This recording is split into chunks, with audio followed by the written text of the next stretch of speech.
Bien, listo, estamos grabando la sesión, entonces damos paso a Eddie con la presentación del tema. Bueno, buenas tardes a todos y todas. Gracias, José, por eh, la introducción a este espacio. Gracias a la maestra Reynoso por esta oportunidad que me da de compartir con este interesante grupo este tema relativo a la ética asistencial. Voy a compartir pantalla para poder mostrarle un poquito la diapositiva que hemos preparado para el día de hoy.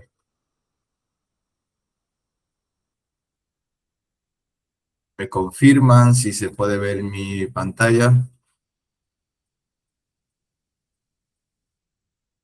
Voy a necesitar que sea por voz la confirmación porque... Sí, se puede ver, Eddie. Excelente. Bueno, el día de hoy hemos sido convocados para compartir con ustedes en este espacio el tema relativo a la ética asistencial sobre los principios éticos y la atención hospitalaria. En Fundación Ético estamos eh, empeñados en crear una cultura ética de práctica y transformación. Estamos buscando una práctica ética que sea real y que pueda transformar nuestra sociedad. Entonces, este tema queremos compartirlo con ustedes. La idea no es dar una clase, esto no se trata de yo darle nada que ustedes no puedan adquirir por otra vía, sino es compartir las experiencias que hemos tenido, los conocimientos que Dios ha permitido que podamos obtener y que ustedes puedan aplicarle en su práctica de labor en los hospitales. Entonces vamos a hablar de los principios éticos y lo que tiene esto que ver con la atención hospitalaria. Entonces, ¿cuál es el propósito de este encuentro? ¿Hacia dónde lo dirigimos? Como vemos en la gráfica, ¿hacia dónde va este dardo? ¿Dónde quiere punzar? Pretendemos que se comprendan cómo los principios éticos deben orientar cada etapa de la atención hospitalaria, desde el primer contacto con el usuario hasta la toma de decisiones clínicas. Y ya vamos a ver más adelante qué tiene que ver esto de primer contacto y por qué, y esto de las decisiones clínicas. Hay una pregunta que queremos lanzar como apertura de este momento que nos llame un poquito a centrarnos en este tema. Y yo quisiera que ustedes, cada uno se pregunte sobre qué ustedes creen que recuerda a un paciente después de ir a un hospital. Si es el procedimiento médico o la manera en que ha sido tratado. La manera en la que fue tratado. La manera en la que fue tratado. Excelente. Muy bien. Pues vamos a ver. Vamos a concentrarnos, vamos a centrarnos un poquito en conocer qué es la ética asistencial, porque tenemos un concepto de la ética muy deontológico, muy de las reglas, muy de las normas y de los códigos de ética y cosas que hay que cumplir para ser bueno. Sin embargo, el cumplimiento muchas veces se queda en la última parte de este concepto, que es en el miento. O sea, mentimos porque al final no queremos hacer esas cosas que le hacen bien a otros y nos facilitan la relación, porque a veces las consideramos innecesarias. Entonces, ¿qué es la ética asistencial? Es una rama de la bioética, que es una disciplina más amplia, que analiza los problemas morales y las decisiones éticas que surgen durante la atención y el cuidado de personas en los servicios de salud. Fíjense que no nos estamos centrando, como sucede muchas veces, en pensar en las acciones clínicas de que quien tiene que ser ético es el médico, sino que todos los que tenemos contacto con un paciente, con un usuario de servicio dentro de un centro hospitalario, tenemos que tener un comportamiento ético. Y esta se enfoca en cómo deben actuar cada uno de los prestadores de servicio sanitario frente a situaciones donde muchas veces se encuentra en juego la dignidad humana del usuario del servicio, los derechos de este paciente o de este usuario el sufrimiento por el que está pasando esta persona, la toma de decisiones clínicas, la justicia en la atención y la relación profesional-paciente o prestador de servicio paciente, que muchas veces es una relación desequilibrada. Y vamos a ver por qué se da este desequilibrio, de dónde viene esta concepción de pensar que el paciente está por debajo del médico o del prestador de servicio. ¿Dónde nace y qué busca la ética asistencial? Bueno, esta nace como respuestas a los cambios científicos y tecnológicos y sociales que transforman la medicina moderna del siglo XX. Hasta este siglo, la medicina tenía una práctica, digamos, muy rudimentaria, estaba orientada al poder científico, donde el eje central de todo esto era el médico, el dueño del saber, o el científico, en algunos de los casos. Y el paciente estaba excluido de cualquier decisión, de cualquier proceso, más que como un mero objeto. Entonces, ¿cuál es el objetivo de la ética asistencial? ¿Qué busca la ética asistencial? ¿O de qué me sirve a mí que no soy un médico? Bueno, el objetivo principal de la ética es humanizar la atención sanitaria, hacerla humanizante, humanizada, y orientar las decisiones clínicas hacia el respeto de la dignidad de los usuarios del servicio. Y esta busca mejorar la calidad ética de la atención, prevenir los daños físicos y emocionales que se dan en esta dinámica de atención a los pacientes, proteger los derechos del paciente, favorecer las decisiones responsables y resolver dilemas éticos dentro de la práctica clínica. Porque muchas veces vamos a ver el usuario del servicio, el paciente, como el que necesita, y como necesita tiene que coger lo que yo le puedo dar y aguantar lo que yo vaya a hacer. Y eso es un error, que de hecho es hasta ilógico, porque de alguna u otra manera, en algún momento de la vida, todos somos pacientes y queremos ser tratados con respeto, con dignidad. Pero cuando nos toca ser prestadores del servicio, muchas veces olvidamos esta parte de que seremos pacientes. Ahora, reflexionemos un poco con estas tres preguntas. Ustedes que son prestadores de servicios en hospitales, ¿cómo tratamos a las personas? La atención que le damos, ¿está siendo humana? ¿Estamos respetando su dignidad? Y esta es una pregunta para interiorizarla. Son tres preguntas para hacerla en nuestro interior, porque esto no se trata, la ética no se trata de quedar bien, la ética asistencial. No busque el quedar bien con apariencia, sino hacer un ejercicio de reflexión, de introspección, donde nos conozcamos a nosotros mismos y veamos quiénes somos en nuestra práctica, en nuestro ejercicio de nuestras labores diarias. Entonces, esas preguntas no son para responderme y quedar bien, son para hacértela y preguntarte. Y luego preguntarte, ¿cómo te sentirías tú si el trato que das te lo dieran a ti en otros espacios? ¿Cómo tratas tú a las personas? La atención que les das es humana. Tú respetas la dignidad. Tú ves un paciente, un usuario de servicio, o ves un objeto, o alguien, un indigente que te está pidiendo favores. ¿Qué ves? Hablemos del trato hospitalario. ¿Qué cosa es el trato hospitalario? Mire, esto no se limita a la curación de un dolor físico, sino que aborda al paciente de una forma integral. O sea, va a haber varios factores, va a integrar varias situaciones que las que puede estar pasando este paciente. Y su fin es mejorar el bienestar emocional y facilitar la recuperación. Porque no se fija solo en dónde le duele o qué le duele, sino que va a valorar varios aspectos de forma integral.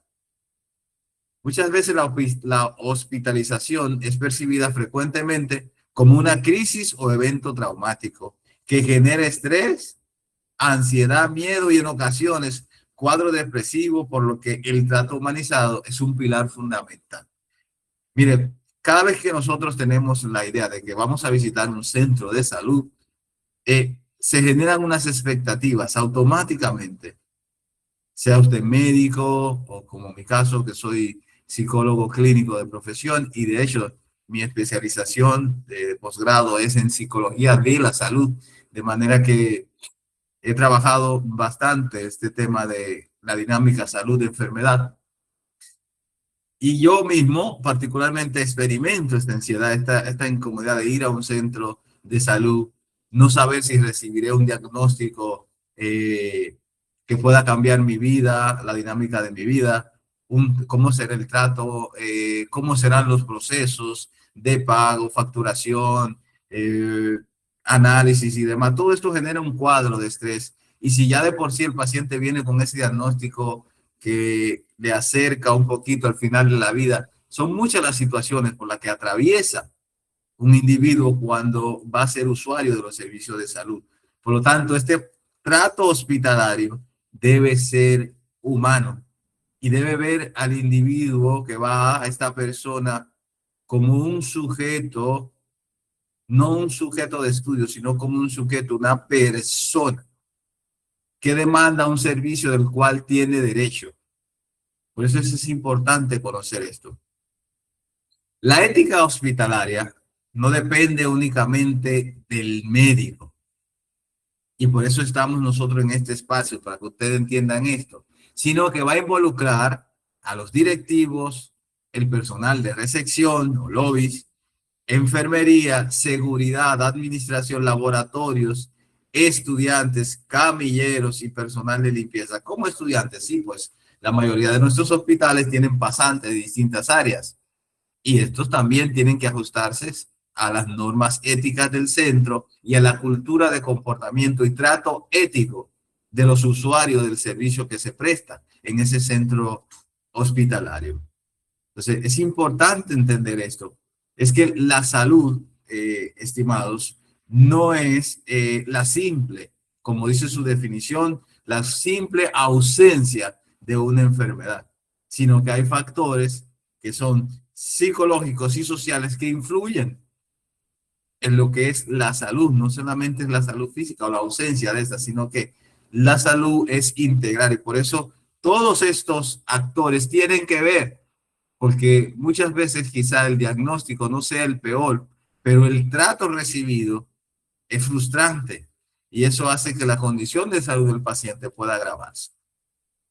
Ahora bien, hablemos de principios éticos. ¿Cuáles son los principios éticos que rigen el comportamiento ético dentro de la asistencia hospitalaria o de la prestación de un servicio en los hospitales? El primer principio es la autonomía. ¿Y qué cosa es la autonomía? Como principio, dice que establece que toda persona tiene derecho a tomar decisiones libres e informadas sobre su salud, sobre su cuerpo y sobre su tratamiento médico. Es necesario que se entienda y se comprenda esto. Muchas veces entendemos que el paciente, usuario, simplemente puede decir, sí, acepto, estoy de acuerdo. Cuando no es así, el paciente tiene derechos.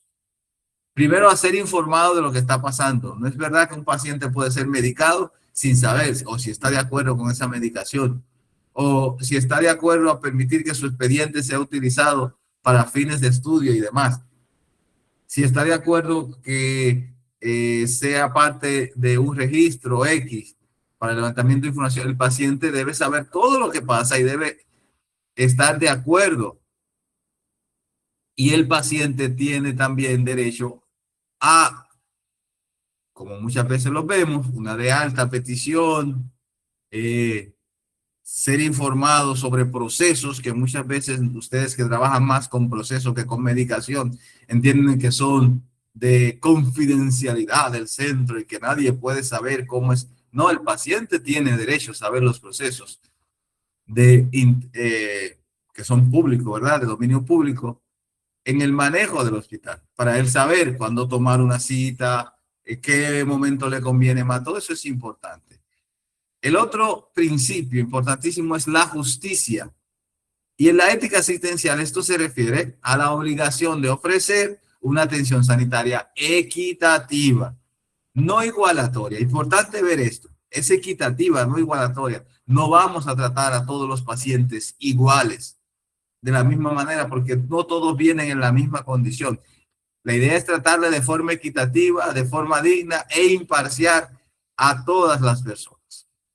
No puede haber diferencia. Y el último principio es la beneficencia, que esto nos inclina hacia una obligación moral de todo personal sanitario de actuar siempre en beneficio del paciente y promover su bienestar, procurar aliviar el dolor y prevenir los daños posibles por lo que pueda pasar un usuario del servicio hospitalario. La autonomía, como bien se decía en la ética asistencial, este principio reconoce al paciente como un sujeto activo en la atención sanitaria. Activo es decir, tiene participación y no como alguien que simplemente obedece. Por aquí y por allá, como si fuera un borreguito con un narigón puesto, que tú lo alas por el narigón al buey y va donde tú digas porque le duele. Entonces, ¿qué reconoce la autonomía? En el paciente, primeramente, que éste tiene derecho. Puede aceptar o rechazar tratamiento. Debe participar activamente. ¿Y dónde se refleja o cómo se refleja en el caso muy particular de los prestadores de servicios? Primero, cómo se le habla al paciente. Allí se ve si tú le respetas su autonomía. Si tú lo estás viendo como un objeto, como un cualquiera, en la forma en la que le hablas se puede ver. ¿Dónde más se refleja? ¿Cómo se le explica una situación? Normalmente uno viene, tiene sus condiciones, sus problemas y tal, pero cuando te conviertes en un prestador de servicio, tu personalidad tiene que dejar de lado todos los problemas que tú tienes fuera para asumir tu compromiso laboral. Ay, doña, eso es así. O usted ya está preguntando mucho. No son conceptos que nosotros debemos utilizar. Debemos procurar que la explicación sea clara y se entienda. Si puede hacer una pregunta, si un paciente muchas veces hace más de 2 preguntas, ya estamos fastidiados y queremos responder de una manera inadecuada. O sea, se comprende la información. Tenemos que verificar si el paciente entendió a dónde debe dirigirse, con quién tiene que hablar, cuáles son los papeles que tiene que someter para solicitar un servicio y demás, y si realmente participa en la decisión o siempre se le va a imponer decisiones. Y esta autonomía siempre va a estar destinada a proteger la dignidad, la libertad individual, la privacidad y el consentimiento informado de los individuos que son usuarios de un servicio de salud. La justicia. La justicia como principio de asistencia hospitalaria va a buscar que ningún paciente sea tratado de manera desigual, ya sea por razones económicas, sociales, culturales, éticas, religiosas o personales.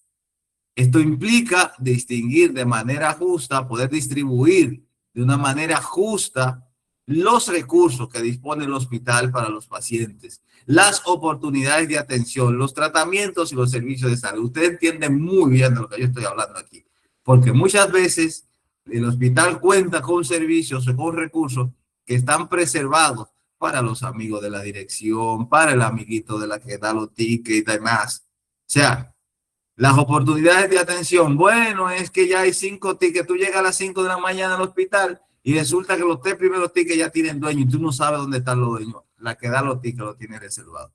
Entonces, eso es una práctica inadecuada de lo que tiene que ver con la justicia en la atención. Los tratamientos, muchas veces, si el centro médico, el centro de salud ofrece servicios de tratamientos específicos que favorecen a pacientes que padecen de alguna enfermedad X, tenemos reservados esos para personas especiales, porque como no son muchos, hay que dárselo a don fulano o a doña fulana. Y este que es un pobre vagamundo, no, ¿qué va? Entonces todo esto tiene que ver con la justicia, por eso es un principio que hay que aplicar. Entonces, ¿cuáles podrían ser atenciones justas? Atender sin discriminación, respetar los turnos y las prioridades clínicas reales. No es que vamos a atender al más limpio, al más educado y a dejar al más bulloso para último, porque tiene una condición, aunque tenga una condición de salud X, no. Si él es prioridad, por encima de quien sea, toca ofrecerle el servicio. La información debe ser igualitaria. Todo el mundo tiene derecho a la información. Garantizar el acceso digno a todo el mundo en la atención. Nunca favorecer a pacientes por apariencia o influencia y respetar a las poblaciones vulnerables, niños, envejecientes, embarazadas. Sabemos ya que tienen un privilegio en la atención médica. Entonces, no importa si es alguien que no te parece que tiene un comportamiento bueno o malo, no nos toca juzgar, no somos jueces cuando estamos prestando servicio de salud. Entonces, las injustas podríamos señalar, o sea, priorizar el paciente por un estatus económico, atendemos al más riquito adelante, ignorar personas humildes o migrantes. Sabemos que tenemos una población migrante que demanda mucho los servicios de salud y por su condición a veces le desdeñamos o le maltratamos. Diferencias de trato según la apariencia, la desigualdad en el acceso a los medicamentos, la discriminación de edad o discapacidad. Eso no se debe hacer. Negligencia hacia pacientes sin acompañantes. A veces vemos señores mayores que por situaciones que tienen que asistir solo a los servicios. Y si no se para y hace su diligencia rápido, a nosotros qué nos importa, que todo el mundo le robe el turno, que se vaya de último, que no sé qué, su familia son los culpables. No nos toca a nosotros esto. La negligencia no puede ser un estándar en el servicio de salud que nosotros ofrecemos, porque estamos buscando ser personas éticas. El último principio del que podemos hablar hoy es la beneficencia. Existen otros principios, pero estos son los fundamentales. Y este principio establece la obligación ética, es como una obligación de actuar buscando el bienestar del paciente. A nosotros nos toca procurar esto, el bienestar del paciente. ¿Y cuáles acciones podrían considerarse de beneficencia en el servicio hospitalario? Ayudar, proteger a los más vulnerables, prevenir los daños, ya sean emocionales o físicos, promover la dignidad de la persona, acompañar en un momento indicado, escuchar al paciente usuario, aliviar su miedo y ofrecer apoyo emocional si fuese necesario. ¿Qué conductas son beneficentes? Explicar con paciencia. Aquí es importante. Hay que tener paciencia al momento de explicar.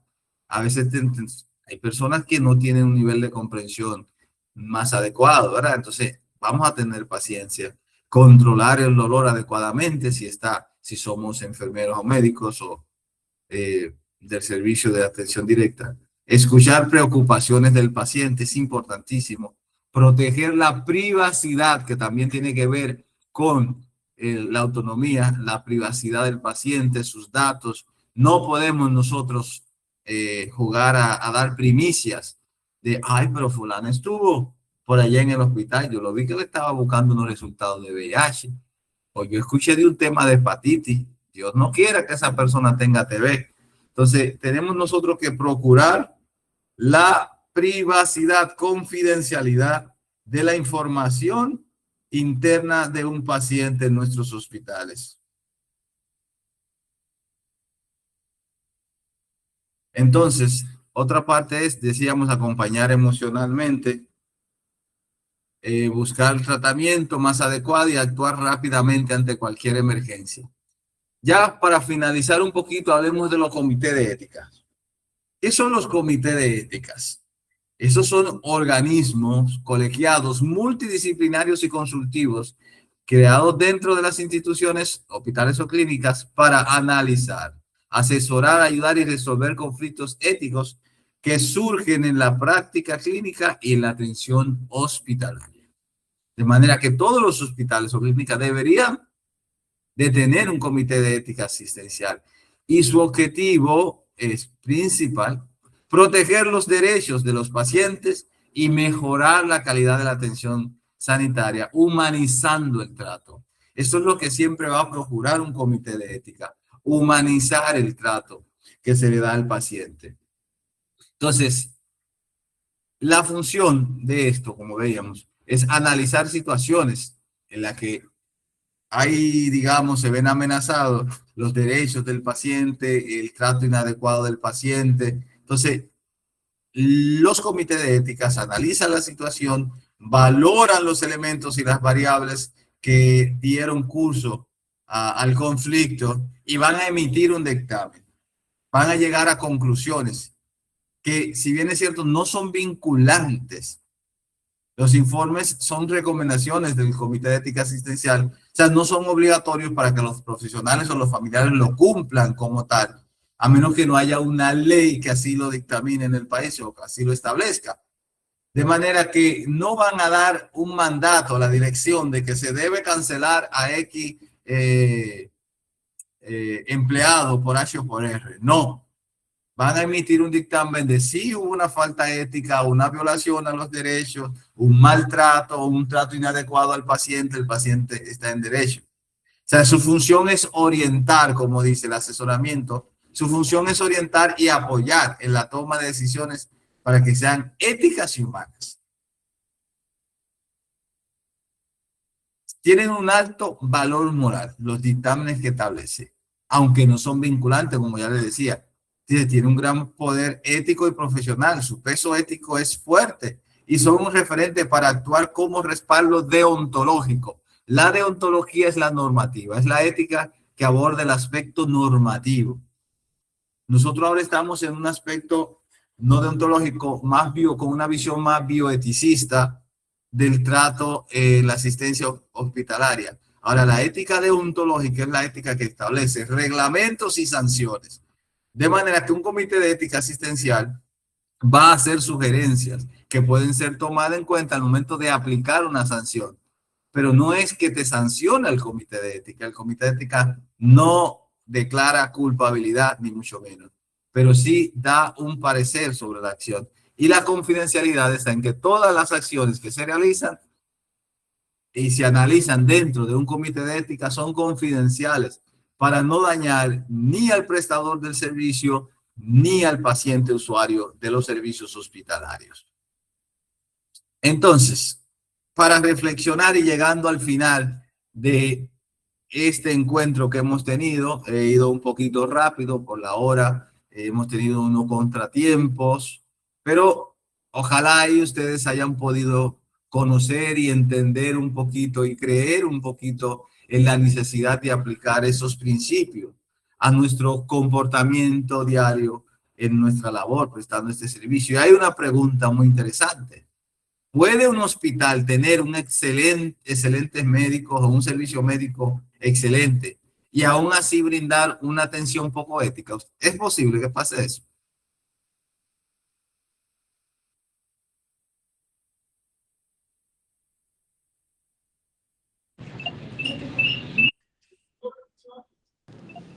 Sí. Usted entiende que sí, que es posible. Pues sí es posible por lo que ya hemos visto.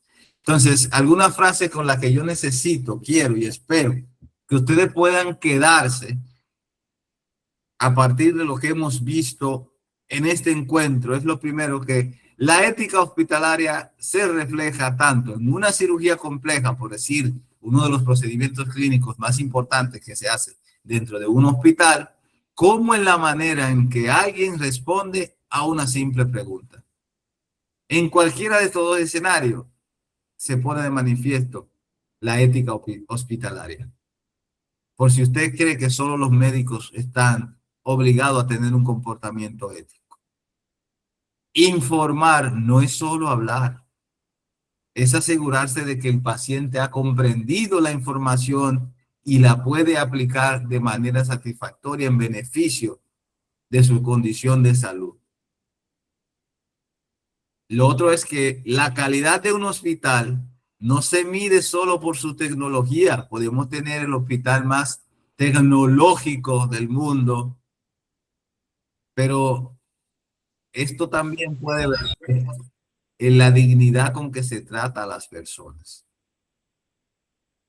Esto es lo que hace la calidad de un hospital. Que la gente hable bien de un hospital tiene mucho que ver con la dignidad con la que se trata a las personas en ese hospital. Se convierte en un referente. Otra cosa es que el hospital éticamente humano no es aquel donde nunca hay errores, porque nosotros como seres humanos estamos sujetos a cometer errores. sino que es aquel donde nunca se pierde la dignidad del paciente. Aún podamos cometer algún error por nuestra debilidad humana, pero haber mantenido como norte la dignidad del paciente siempre pendiente, nos hace un hospital, lo puede convertir en ser parte de un hospital éticamente responsable.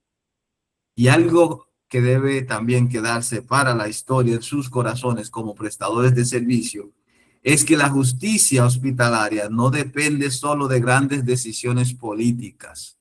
A veces queremos que los directivos sean éticos y que se tomen decisiones éticas que favorezcan el desarrollo del hospital.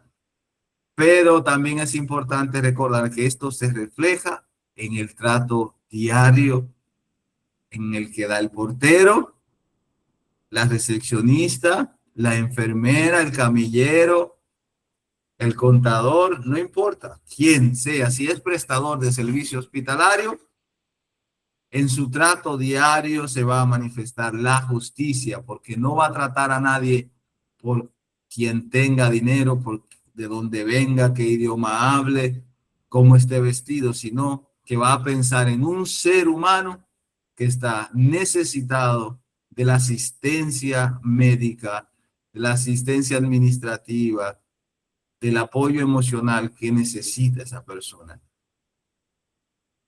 Así que muchas gracias y les invitamos a todos a que nos sigan en las redes de la Fundación Éticos, que es la que represento yo y estoy como director de la unidad de ética e integridad científica. También si tienen ustedes actividades de investigación, pueden también desarrollarla con nosotros. Ofrecemos clínica de datos para el tratamiento de los datos, asesoramiento en los aspectos éticos de la investigación, el tratamiento de los datos. Cuando hablamos de tratamiento, ese es el análisis y tabulación de datos. Ofrecemos cursos y talleres en temas de investigación y en temas de ética de la investigación. Así que como un aporte para ustedes, seguir estos canales nuestros sería muy favorable, muy factible. Así que les agradezco a todos por permitirme compartir este espacio con ustedes. Bien, muchísimas gracias, Eddie, por estar con nosotros en esta mañana. Vemos que Francia ha levantado su mano. Muchísimas gracias. Muchas gracias.